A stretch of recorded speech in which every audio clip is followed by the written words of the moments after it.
Santoro, gracias por venir. La verdad que siempre te quería tener acá. Es más, fue divertido un día que hice un ataque vía tweet, no un ataque a él, y dije, nadie viene a defender al gobierno, loco. Y él dijo, yo voy, yo vengo, yo me siento y yo hablo. Y eso obviamente yo se lo destaco, como también le destaco que no impone ningún tipo de condición, porque acá te cuento, Leandro, todos imponen condiciones. No te das una idea, ¿eh? Te piden hasta que venga Mickey Mouse y se baje, porque si no, no pueden hablar.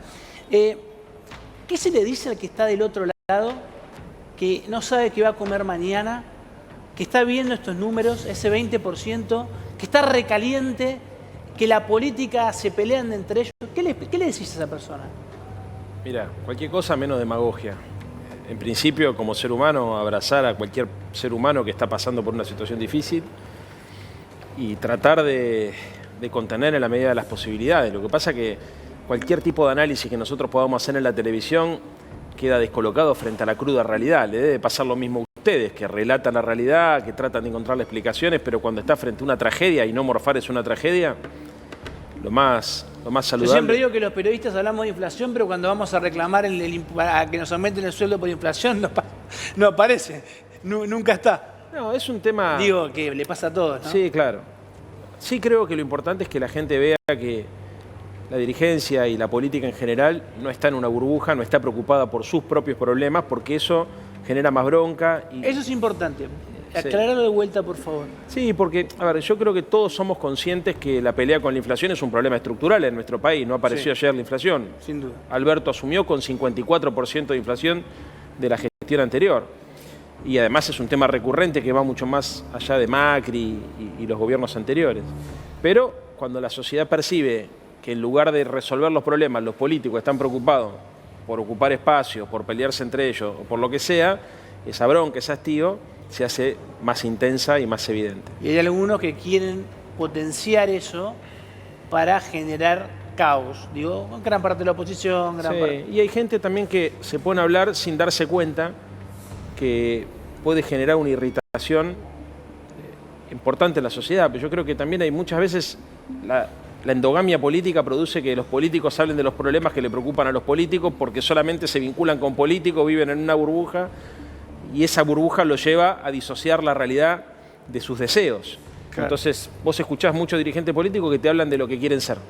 Yo cada vez que escucho un dirigente que dice yo sueño con ser tal cosa, me pongo a pensar en esa gente que no llega a fin de mes. Me decís, che, vos no estás acá para hablar de lo que te interesa a vos o lo que te pasa a vos, sino para tratar de entender y ayudar a la gente que la está pasando mal. ¿Y crees que ese enojo que hay hoy, cómo se lo puede apaciguar? Porque, a ver, la inflación no la vamos a resolver en 3 semanas, en 4 semanas, en 5 semanas. Ese enojo que hay, ¿cómo puede tratar de calmarse para que no se genere un desmadre mucho más complicado? Porque se está generando un caldo de cultivo, me parece, impulsado por sectores de derecha, que la verdad que no está bueno. Sí. Primero con empatía. Es muy importante eso. Sentir el dolor del otro en el cuerpo, tomar registro y nota de lo que está pasando. Y en segundo lugar, tratando de ser lo más preciso posible en la discusión sobre estos temas sin irnos por las ramas. La Argentina tiene un problema estructural de inflación y el gobierno está trabajando para resolverlo. Lo que pasa es que las cosas que han sucedido, Juan Cruz, son verdaderamente increíbles. Sí. La crisis de la deuda, la pandemia, cuando estábamos saliendo de la pandemia, la guerra. Vos hoy te metés en cualquier diario del mundo y te vas a dar cuenta que países que no estaban acostumbrados a hablar de inflación, hablan de inflación. España, Alemania... 2,5% por mes, ¿viste? O sea, bueno, nosotros al problema de arrastre se le agrega esto. Pero, bueno, estamos acostumbrados nosotros, ese es el tema. Pero vos pensás que no es lo... A ver, países que tenían 1 o 2% anual pasaron a tener 10%. Significa, digamos, tratar de cuantificar lo que significa ese salto, ¿no? Y a ver, hay algo que la gente se pregunta todo el tiempo, la gente, no me gusta usar ese término la gente, pero el que está del otro lado, el que va al supermercado, dice, no puede ser que haya 4 empresas que manejan todos los aceites, 4 empresas que manejan todos los lácteos. Y dice, no puede ser, el presidente no se puede juntar con esos 4 tipos y tomar y decirle a esos 4 tipos, muchachos, nos sentamos, tomamos un acuerdo social y negociamos. Sí, en eso se está trabajando y la verdad es que es complejo el tema porque son 4 empresas que concentran el mercado hace mucho tiempo, entre otras cosas porque la productividad de la economía argentina no permite pensar un modelo hoy, yo creo que debería ser el desafío, de exportación de valor agregado de materias primas. O sea, nosotros podemos resolver ese tema de crear condiciones para que haya otras empresas y que aumente la competencia, no solamente controlando desde el Estado, que hay que hacerlo, sino también aumentando las posibilidades de crecimiento económico y de expansión, para que haya otras empresas que se puedan instalar en la Argentina y que vendan fideos a otros países de América Latina. Bueno, es un poco el desafío que tiene nuestra sociedad, repensar su matriz productiva. Mirá, Juan, si la sociedad siente que es muy frágil frente a los cambios de la macroeconomía es porque se alteró la estructura social. Y la estructura social se altera cuando se altera la matriz productiva. Cuando en los 70, en los 90 y durante el macrismo se derrumbó ese país industrial que nosotros tenemos en la cabeza, mucha gente dejó de tener empleo formal y pasó a la informalidad y al cuentapropismo. Sí. Entonces, cuando hay pequeños cambios, y ni hablar lo que fue la pandemia con lo que significaron las políticas de cuidado, caen rápidamente a la pobreza y entra la desesperación. La única forma de solucionar el problema de fondo, más allá de las políticas de transferencia monetaria, las políticas sociales, es tratando de imaginar una nueva forma de organizar la economía, una nueva matriz productiva. Eso es lo que hay que cambiar.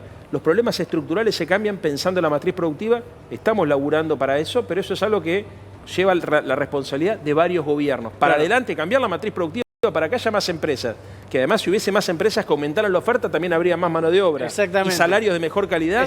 Bueno, hay que repensar la matriz productiva. Sí, Leandro, a propósito de eso, pareciera que en esta situación de tratar de poner límite a los poderosos, el gobierno muchas veces resulta estéril, digamos, o sea, esos intentos no terminan avanzando demasiado. Y me pregunto cuánto de eso tiene que ver con que dentro del gobierno un sector diga hay que ir a fondo con subir las retenciones. Otros dentro del mismo gobierno dicen no hay que hacer eso. Otros, o sea, pareciera que no hay un equilibrio. ¿Y cómo es la síntesis? ¿Cómo es el poder del gobierno para ponerle coto a ese grupo que tiene que redistribuir? Mirá, hay dos temas que creo que van a servir para explicar este punto que hablamos. El primero fue la intención del gobierno de ponerle un límite al aumento de las telecomunicaciones. Sí, no se pudo. Sale el decreto, sale el decreto que pone un límite a ese aumento irracional en plena pandemia, cuando estábamos todos utilizando el internet para hacer Zoom, para poder educar a los pibes y qué sé yo, las telecomunicaciones, la comunicación por cable y por internet, y un juez le da lugar a una demanda y frena ese decreto y permite que las empresas cobren lo que quieran. Hoy te cobran lo que quieran. Sí. Primer punto. Segundo punto, para subir retenciones, ¿qué es lo que necesita el gobierno? Básicamente mayoría en el Congreso.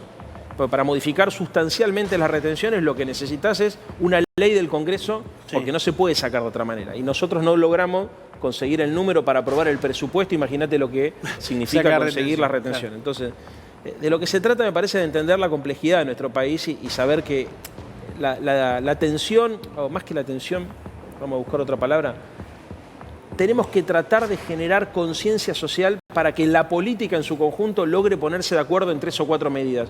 Yo hoy decía en un medio de comunicación a la mañana, mira, en este contexto, retenciones no es una medida ni de izquierda ni de derecha, es una medida del sentido común, porque hubo una ganancia extraordinaria del sector agropecuario por la guerra y mientras dure esa ganancia extraordinaria se necesitaría cobrar además, para desacoplar. Que ese gravamen que Alberto Fernández intentó era del 2%, creo, ¿no? Era el 2%. Era 2%. El 2%. Sí. Cuando un sachet de leche te aumenta en un mes 7% y vos decís, ¿cuál es el criterio? ¿Cuál es el criterio? Porque alguien, a mí me cuesta entender, y vos que lees mucho de filosofía, ¿por qué hay argentino tan anti-argentino? No lo entiendo. Te juro que no lo entiendo. Son muchas cosas. Primero, para serte franco, creo que nosotros tenemos que resolver las reglas de juego dentro de las cuales nos desarrollamos, porque uno tiene la sensación que estamos todo el tiempo rediscutiendo el contrato social. Yo creí, por ejemplo, que en la Argentina la discusión si AFJP sí o AFJP no estaba saldada porque nos robaron con las comisiones a todos los que nos convertibilidad de dolarización ya estaba saldado y ahora también. Vienen con la dolarización. Exactamente. Entonces, viste, las reglas de juego no es solamente defender el derecho de propiedad o defender el libre mercado. Yo estoy de acuerdo con eso, que exista derecho de propiedad, obviamente, digamos, ¿no? Y que haya reglas de juego para la libre competencia, estoy de acuerdo. Pero también son los derechos de los que están del otro lado, ¿no es cierto? Es la idea, la propiedad tiene que ser una posibilidad de todos, no solamente de algunos, y el mercado tiene que poder funcionar, pero al mismo tiempo los sectores que quedan afuera tienen que estar contemplados por el pacto social. Entonces, Juan, mirá, El primer punto es este. El segundo punto es la codicia. También creo que nosotros vivimos en una sociedad que está legitimando de manera exacerbada el hiperindividualismo y no estamos entendiendo que la libertad de uno está relacionada con la libertad del otro. Y por supuesto que nosotros queremos que todos ganen dinero y ojalá que ganen mucho dinero. Pero vos cuando vivís en sociedad sos corresponsable de la suerte de lo que le pasa al otro y una sociedad tiene, y para eso está el Estado, para tratar de arbitrar una relación de equilibrio social. Entonces, que haya sectores que ganen dinero nos parece muy bien, pero si eso es a consecuencia de que hay gente que queda fuera del consumo de lo básico, no. No, Leandro, te escuchaba atentamente y pensaba en el control del Estado, no en el rol del Estado, más allá de las ideas y los programas, las leyes o los programas que se pueden poner en práctica, la decisión política de hacerlos cumplir, ¿no? Sí. Y ahí sí me parece que más allá de las buenas intenciones del gobierno o lo que el gobierno anuncia, cuando tiene que ponerlo en práctica es donde más falla. Te pongo un ejemplo concreto. La Secretaría de Comercio tiene 30 inspectores en el AMBA. Sí. 30 inspectores en AMBA para controlar a ver si hay precios cuidados, no, para controlar los acuerdos. Digo, ¿por qué no se, más allá de las ideas, por qué crees que el gobierno no pone la mira sobre la ejecución? ¿Sobre la ejecución? Sobre la ejecución de sus propios planes, que después fracasan. Yo creo, a ver, hubo sanciones y hay sanciones todo el tiempo, eso está fuera de discusión. Yo lo que creo que también vos tenés que, parece que identificar que en la sociedad argentina se están dando tensiones que, como decía recién, en otras democracias son impensadas. Vos pensás que cuando nosotros hablamos de retenciones, por ejemplo, la acusación es de confiscación. Justamente este giro hacia la ultraderecha de la derecha está provocando que un sector importante de la opinión pública y de los medios de comunicación interpreten que la regulación del Estado se asemeja a políticas comunistas. Vos habrás escuchado también, ¿no es cierto?, críticas acerca de la mirada totalitaria del gobierno cuando trata... Alemania tiene impuestos a las grandes fortunas y no creo que sea comunista, ¿eh? Por supuesto, digamos. Y a ver, y la Unión Europea ha sancionado a Google o a las grandes empresas de telecomunicaciones, lo mismo que los Estados Unidos. La ley antimonopolio se aplica en Estados Unidos. Vos imaginate si nosotros aplicáramos la ley antimonopolio acá en la Argentina, ¿no? Lo primero que pasaría es que te la frenaría un juez, digamos, porque ya sabemos cómo funciona esto. Hay una disputa por el sentido también. Y yo creo que uno de los grandes desafíos que tenemos por delante es poder repensar el Estado para que el Estado pueda estar al servicio de eso. Yo se lo decía a Alberto, apenas asumimos, él se había enojado conmigo en un momento porque le decía, che, yo pienso que tenemos que repensar el aparato del Estado, porque este Estado está oxidado. Y este Estado no sirve para cumplir un montón de metas. Y creo que es una de las asignaturas pendientes. Deberíamos pensar en serio cómo hacer que el aparato del Estado pueda estar al servicio de estos objetivos que decís vos, porque no es responsabilidad de Feletti que exista, digamos, esta estructura tan menguada. Es responsabilidad de años de desinversión y en eso en el gobierno de Macri tiene mucho que ver, ¿no? Desmanteló todo. ¿Te imaginás que no había Ministerio de Trabajo?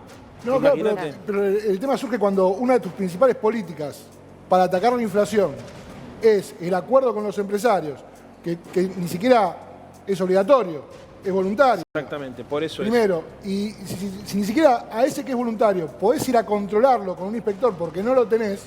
No, pero si es voluntario, ahí una cosa son precios acordados y otra cosa son precios máximos, ¿no? No estamos hablando hoy de precios máximos obligados. En segundo lugar, la principal política que el gobierno tiene antiinflacionaria es la recomposición de reservas.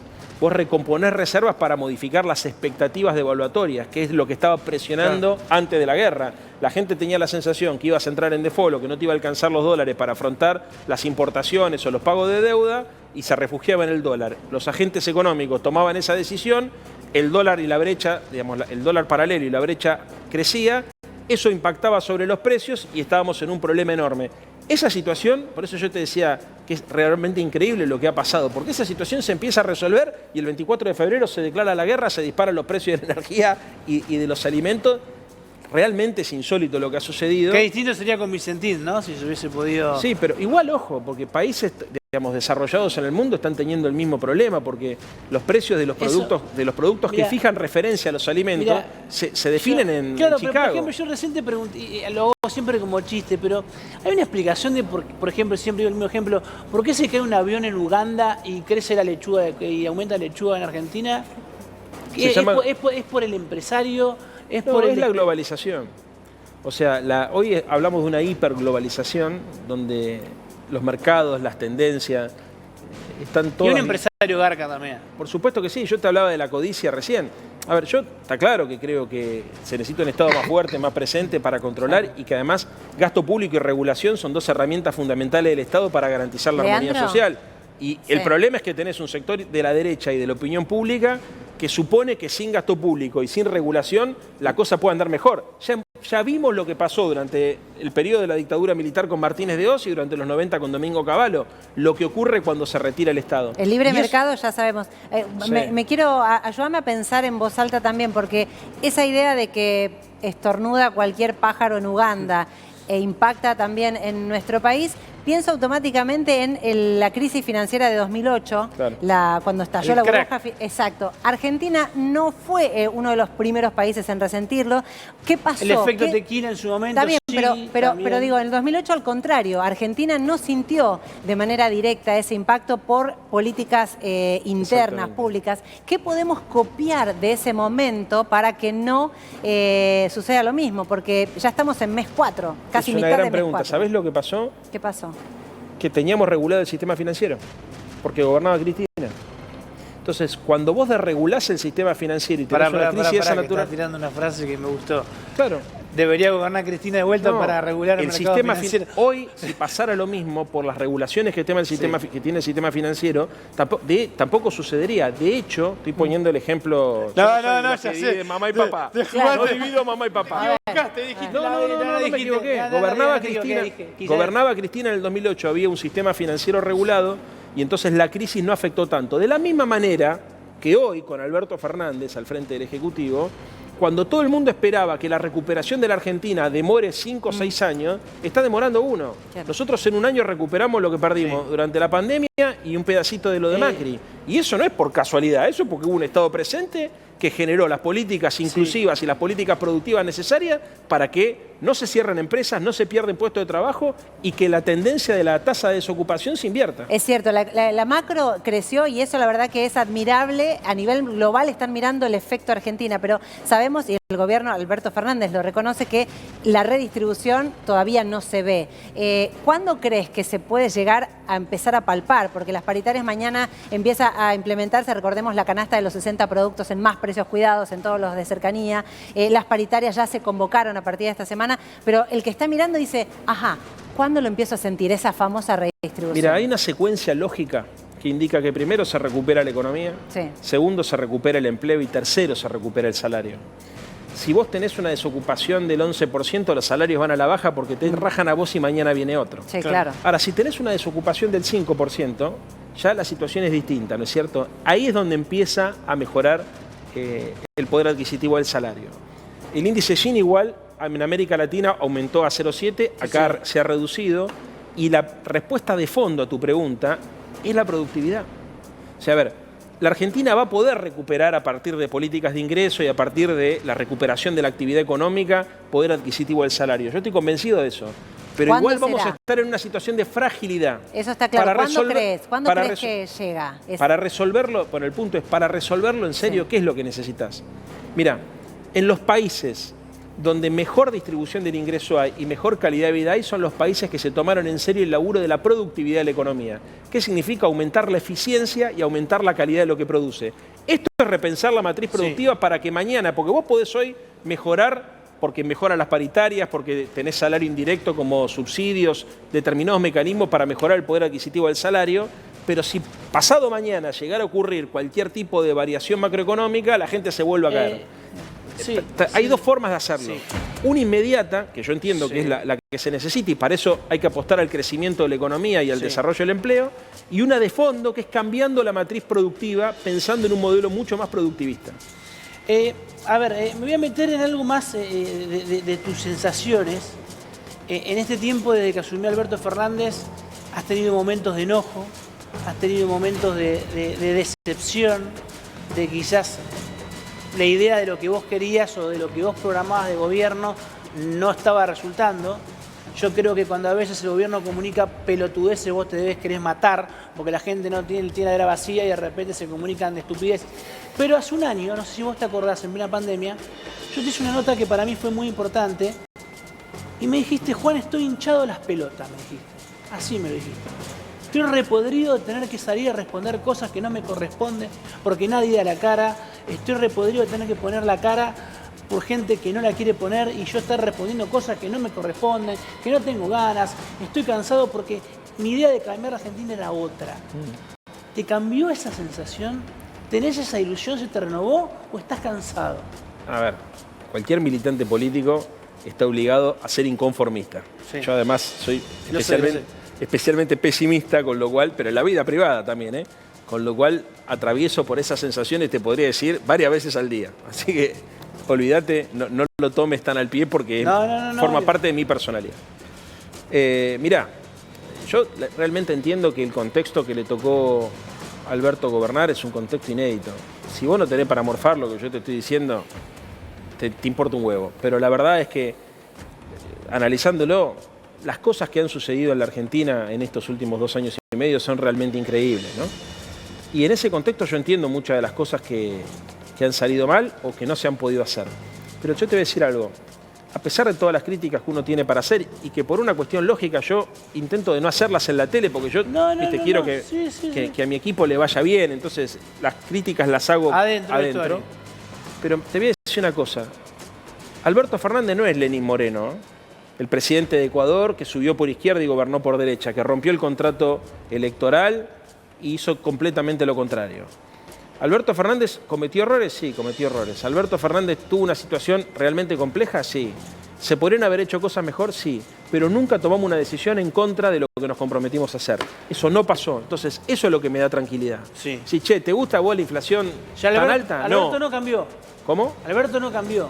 No, o sea, el proyecto, por aparte no es Alberto, es el gobierno, ojo, En esto tiene que ver Cristina, tiene que ver los pibes de la Cámpora, tiene que ver el Frente Renovador, tenemos que ver un montón de compañeras y de compañeros que tenemos claro que el modelo es el crecimiento, el desarrollo, la creación de empleo, frente a la idea que ya sabemos, a ver, porque en la Argentina se está discutiendo qué modelo de país querés, ¿viste? Si es un modelo de país con crecimiento y con distribución, con las dificultades que tiene, o si vamos a un modelo agroexportador para 20 millones de tipos donde el resto queda fuera y el Estado se desentiende. Están hablando de dolarizar, están hablando de privatizar las jubilaciones, están hablando de privatizar el ONIA, de eliminar el derecho laboral. Esta cosa, todo ese menú no forma parte de nuestra alternativa. Entonces, que tengo bronca con muchas cosas que suceden, por supuesto que sí, pero no tengo duda que tiramos para el mismo lado. Eso para mí es impagable. ¿Todos tiran para el mismo lado?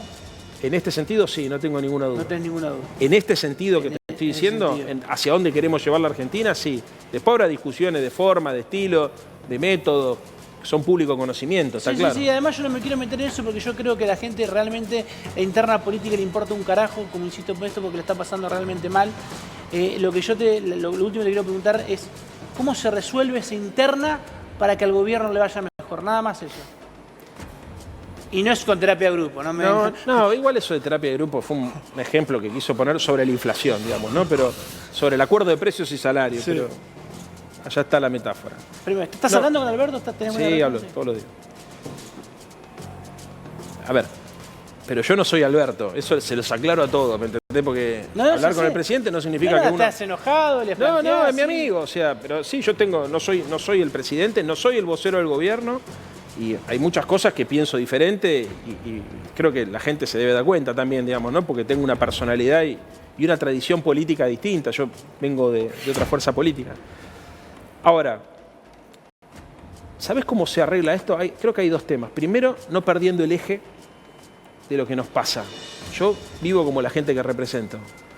Gano un poco más, está claro. Sé cómo pero vivís, vivo como sé la el gente auto que tenés, sé todos. Y, viste, voy a laburar como cualquiera, en bondi, en subte, hago la compra. Entonces, no perder el eje, no aislarnos. Primer punto eso. Entonces, vos tenés claro qué es lo importante y cuáles son las pelotudeces que tenés que minimizar. En segundo lugar, no hablar mal de ningún compañero. Y mirá que yo muchas veces caigo también en esa tentación porque la dinámica te lleva, pero la única manera de saldar esto es decir, bueno, pongamos lo importante, que son los problemas de la gente, y no hablemos mal de ningún compañero. Y en tercer lugar, animarnos a discutir el presente y el futuro de política. Si vos hablás de política, la personalización de las discusiones pierde fuerza, ¿me entendés? Porque lo importante son las ideas. Si querés, a ver, si esto no se resuelve, ¿no? ¿Está en juego el 2023? Sí, seguramente va a ser mucho más difícil. ¿Estás de acuerdo con que haya una interna dentro del Frente de Todos? Sí, pero a mí me parece que lo electoral es secundario. No, sí, digo, pero ya, a ver, ya están planteándose. Sí, pero la gente me parece que va a votar en función de ideas, de proyectos, de visiones. Yo no creo que haya tantas diferencias en nuestro espacio en relación a eso. Sí, por ahí, a cómo hacerlas, de qué manera instrumentarlas, ¿no es cierto? Pero son tantas las diferencias que tengo con la derecha hoy en nuestro país. Yo te iba a preguntar, a ver, no sé si la palabra es miedo, pero ¿te preocupa la aparición de un Milei que dice que tiene las encuestas hablan de que tiene posibilidad de ser presidente? ¿Te genera miedo la palabra, pero te genera preocupación? Porque sos de... No personal, no lo digo, claro, no lo digo personal. Pero que haya un conjunto de ideas que están vinculadas a la hiperindividualidad, a la mercantilización de todo, al sálvese quien pueda, a la intolerancia, porque además son ideas las que yo veo que surgen en la Argentina, que tienen demasiado un coqueteo importante con la intolerancia, a veces con la agresividad y con la violencia, sí me preocupa. Me parece que el contrato social de nuestro país se funda sobre un concepto de solidaridad que este tipo de movimiento en el mundo, desde Donald Trump pasando por Bolsonaro, empezaron a poner en crisis. Y, viste, los veo machistas, los veo agresivos, los veo egoístas, los veo legitimando la violencia. Chances? ¿Por qué aparecen con chances? Pero está pasando en varios países del mundo y en varios países de la región. O sea, hay una teoría que vos siempre decías que como que la izquierda estaba tan encorsetada, claro, que perdió fuerza y frescura. Y perdió frescura, quiere quedar bien con tantos colectivos y de repente te aparece alguien que era conservador, pero que de repente terminan rompiendo los esquemas. Y vos pensás, Juan, que históricamente la idea del cambio estaba asociada al progresismo. Claro, eso te decía. Porque la derecha eran los conservadores. Los conservadores. Y ahora, digamos, los tipos aparecen con un paquete de reformas y nosotros aparecemos defendiendo las instituciones del Estado de Bienestar, ¿viste? O sea, el derecho laboral. Y bueno, ¿viste? Viene uno y te dice, ¿cómo estás con la situación del empleo? Y no, ¿viste? Hay empleo, pero hay de baja calidad. Bueno, lo mejor es terminar con el derecho laboral para que te puedan rajar rápido, así después te pueden tomar rápido, ¿no? Y decís, bueno, puede ser esto, es una discusión que empieza a entrar. Después venimos nosotros y decimos, mira, esto ya pasó en la Argentina, no funcionó, y para que tomen empleado, lo que tiene que tener una empresa es capacidad de vender, mercado, ¿viste? Si vos tenés capacidad de vender, vas a contratar un empleado más, y si no tenés mercado, no lo vas a hacer. Esa discusión es una discusión interesante, que se da muchas veces en la Argentina matizada por la agresión y por la chicana, lo que hace que se desvíen la atención y bueno, y lamentablemente, como decíamos recién, no me preocupa la aparición de